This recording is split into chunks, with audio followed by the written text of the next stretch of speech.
Hello guys, അപ്പോൾ അങ്ങനെ നമ്മുടെ ഓർഡർ ഡെലിവറി ചെയ്തു. അവരിവിടെ വന്നായിരുന്നു, അപ്പം നമ്മൾ കൊടുത്തിട്ടുണ്ട്. പിന്നെ ഇപ്പം ഏറ്റുമാനൂർ മഹാദേവ ക്ഷേത്രത്തിൽ പോയാൽ ആ ഫോട്ടോ അവിടെ ഇരിക്കുന്നത് നിങ്ങൾക്ക് കാണാവുന്നതാണ്. ആർക്ക് വേണേലും ചെക്ക് ചെയ്യാം. ഈ ഫോട്ടോയാണ് ഞാൻ വരച്ചത്. അപ്പോൾ ഈ ഫോട്ടോയാണ് അവർ കൊണ്ടുപോയത്.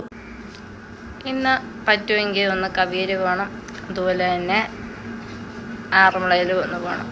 എൻ്റെ ശ്രീരാമനെ ഒന്ന് കാണണം, എൻ്റെ ശിവഭഗവാനെ ഒന്ന് കാണണം.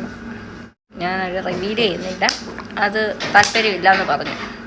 അപ്പോൾ ഫസ്റ്റ് എനിക്ക് കിട്ടിയ എൻ്റെ പെയിൻറ്റിങ്സിൽ നിന്ന് എനിക്ക് കിട്ടിയ സമ്പാദ്യം അത് ഞാൻ എൻ്റെ അമ്മയെ ഏൽപ്പിച്ചു, അച്ഛനും. എന്താ പറയേണ്ടതെന്ന് എനിക്ക് തന്നെ അറിയത്തില്ല സത്യം പറഞ്ഞാൽ. നമ്മളിതിനു മുമ്പ് അക്കൗണ്ടൻ്റായിട്ടും ഒക്കെ ജോലി ചെയ്തിട്ടുണ്ടെങ്കിലും പെയിൻറ്റ് ചെയ്ത് നമ്മുടെ ഒരു ഇത് കഴിവ് വെച്ച് നമുക്ക് ഒരു ഇത് കിട്ടുക എന്ന് പറയുന്നത് അത് വേറൊരു രീതിയാണ്. അതിൻ്റെ സന്തോഷം വേറൊന്ന്. പക്ഷേ ഇങ്ങനെ എടുത്ത് കാണിക്കാൻ എനിക്കിത്ര കിട്ടി ഇങ്ങനെ കാണിക്കാനൊന്നും ഞാൻ ആഗ്രഹിക്കുന്നില്ല.